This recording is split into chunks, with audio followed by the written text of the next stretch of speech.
Activity है। आज की क्लास में हम चर्चा करेंगे जिसका नाम है, मेन टॉपिक है आज का URL। मिला क्या? Uniform resource locator. Uniform resource locator, समझ गए? पूरा नाम क्या है? यूनिफॉर्म रिसोर्स लोकेटर आज की टॉपिक है। शायद थोड़ा इसके बारे में आप पढ़े हो पहले। URL का पूरा नाम यूनिफॉर्म रिसोर्स लोकेटर होता है। सर, यह एक ऐसा माध्यम है जो इंटरनेट में पड़ी हुई किसी भी प्रकार की जानकारी को एक्सेस करने में हमारे वेब ब्राउज़र्स के माध्यम से स्क्रीन पे दिखाने में अहम रोल अदा करता है। सर, यह वेब पर उपस्थित विभिन्न प्रकार की जानकारियों का एड्रेस होता है। वेब मतलब इंटरनेट। इंटरनेट में उपस्थित लॉट ऑफ जानकारियों का एक विशेष एड्रेस ही क्या कहलाता है? URL कहलाता है। क्योंकि दुनिया की सारी जानकारी कहां पड़ी है? इंटरनेट में। अब हमको अगर कोई जानकारी चाहिए है तो हमें कोई ना कोई एक एड्रेस का सहारा लेना पड़ेगा। अगर आपके पास कोई एड्रेस नहीं होगा तो आप कैसे कोई जानकारी सर्च कर पाओगे? बताओ। दुनिया की जानकारी है। यहां अगर हम आपके गांव की बात करें और गांव में सिर्फ किसी का चेहरा देखा गया हो, उसका नाम और उसके घर का एक्चुअल एड्रेस ना पता हो तो लोग नहीं ढूंढ पाते। और यहां तो बात हो रही है कि दुनिया की, विश्व की सारी जानकारी इंटरनेट में पड़ी है। तो दुनिया की सारी जानकारियों के विशेष तरीके से सर्च करने वाले माध्यम को ही क्या कहा जाता है? URL। अर्थात सर, यह हमारी किसी भी जानकारी का एक एड्रेस होता है जो हमें किसी वेबसाइट, किसी वेब पेज तक पहुंचने में हमारी अहम मदद करता है। समझ गए? इसका विकास टिम बर्नर्स-ली ने 1994 में किया था। कब किया था? टिम बर्नर्स-ली ने 1994 में इसका विकास किया था। सर, इसके माध्यम से हम किसी भी प्रकार की जानकारियों को इंटरनेट से सर्च कर सकते हैं। समझ गए? एक परिभाषा ये हो गई। एक परिभाषा आपके नोट्स में है। अगर नोट्स वाली भी परिभाषा आपको पढ़ना है तो आप पढ़ सकते हो। उसमें भी लिखा है कि इसका पूरा नाम यूनिफॉर्म रिसोर्स लोकेटर होता है, जिसका यूज www में उपस्थित, www मतलब एक विशेष डाटाबेस है जो दुनिया की सारी जानकारियों को अपने अंदर क्या किया हुआ है? स्टोर किया हुआ है। www में उपस्थित किसी भी प्रकार के वेब पेज को, वेब पेज का मतलब कोई एक जानकारी होता है। वेबसाइट वेब पेजों का कलेक्शन होता है। तो किसी भी प्रकार के वेब पेज, किसी भी प्रकार की इंफॉर्मेशंस को हमारे स्क्रीन में वेब ब्राउज़र्स के माध्यम से दिखाने एवं लाने का जो काम करता है, सर उसे क्या कहते हैं? URL कहते हैं। ये नोट्स में भी लिखा है, ठीक है ना? बाकी आप एक लाइन की परिभाषा जो अनुज ने बताया वो भी बहुत अच्छी परिभाषा, आप वो भी किसी को बता सकते हो। सर, इंटरनेट में पड़ी हुई जानकारी का एक विशेष माध्यम, जिसके माध्यम से हम किसी जानकारी को स्क्रीन पे ला पाते हैं, ऐसी जानकारियों को सर ऐसे थिंक को या ऐसे माध्यम को सर URL कहा जाता है। ऐसा भी बताया जा सकता है। कर लोगे? सर, ये 2 प्रकार का होता है। कितने प्रकार का? तो पहले लाइन में परिभाषा ये बताइए, 3-4 लाइन की कर लोगे ना? बीच में लिख दीजिएगा, टिम बर्नर्स-ली के द्वारा इसे 1994 में डेवलप किया गया था। जब 3-4 लाइन की परिभाषा हो जाए तो आगे बढ़ो। ये सर 2 प्रकार का होता है। कितने प्रकार का? It's a 2 types.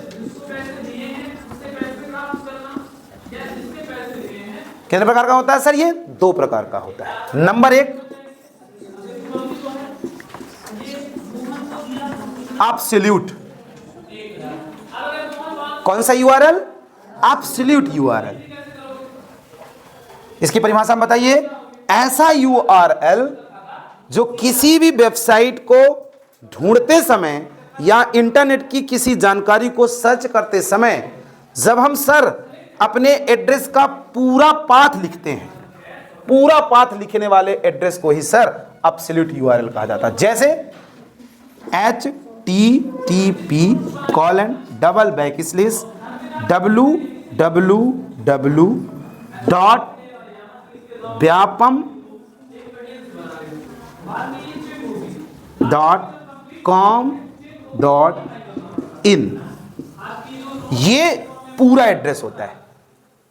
हम लोग इसका इस्तेमाल वैसे देखा गया होगा कि कम करते हैं, हम लोग डायरेक्ट कोई चीज डालते हैं कि नहीं, लेकिन अगर हम इसके विस्तार पूर्वक में जाएंगे तो हमको एक ऐसा एड्रेस मिल रहा है, जब हम किसी भी वेब ब्राउज़र्स के एड्रेस बार में पूरा उस वेबसाइट का क्या डालते हैं, एड्रेस डालते हैं। ऐसे एड्रेस को सर यूआरएल के एक टाइप से में एब्सोल्यूट यूआरएल के नाम से जाना जाता है।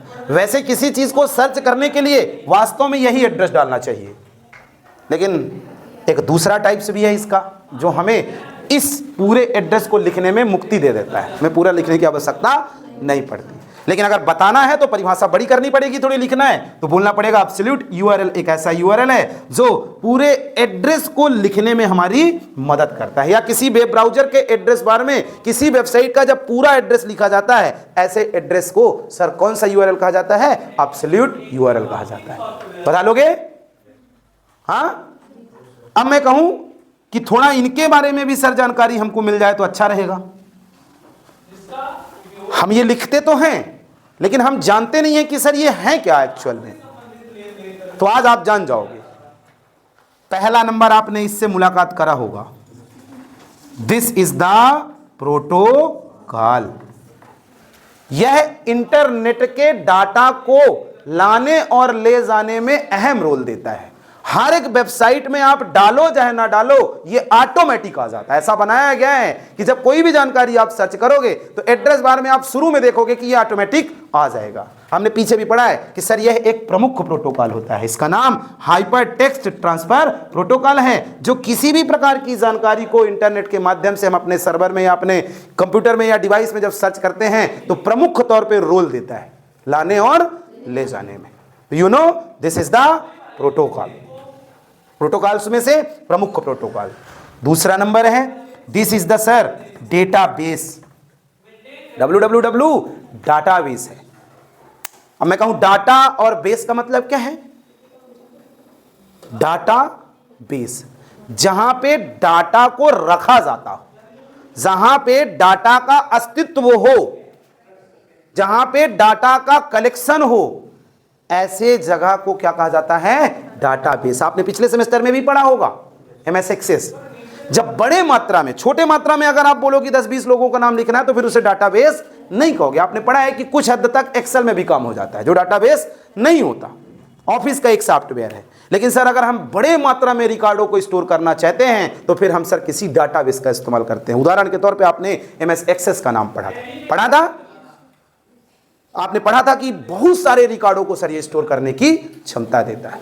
तो एमएस एक्सेस एक ऑफिस लेवल का डाटाबेस है, लेकिन अगर हम विश्व लेवल का डाटाबेस करें तो you look that this is the www। इसका पूरा नाम वर्ल्ड वाइड वेब है, जो दुनिया की सारी जानकारियों को अपने अंदर क्या करके रखा है? स्टोर करके रखा है। तो www एक सर क्या है? डाटाबेस है, जो हजारों लाखों सर्वर की जानकारी को अपने अंदर स्टोर करके रखता है। दिस इज द डाटाबेस, जो दुनिया की सारी जानकारियों को सर अपने अंदर स्टोर करा रहता है और तरंगों के माध्यम से लोगों के डिवाइस में पहुंचने का काम कराता है। अगला है व्यापम। व्यापम एक्चुअल में किसी संगठन का नाम है, किसी संस्था का, किसी ऑर्गेनाइजेशन का शॉर्टकट नेम। हमारा एक्चुअल में ये डोमेन नेम कहलाता है। कौन सा नाम? डोमेन नाम। अभी आगे हम पढ़ेंगे थर्ड लेवल डोमेन नेम। कौन सा डोमेन नेम है ये? Third level domain name.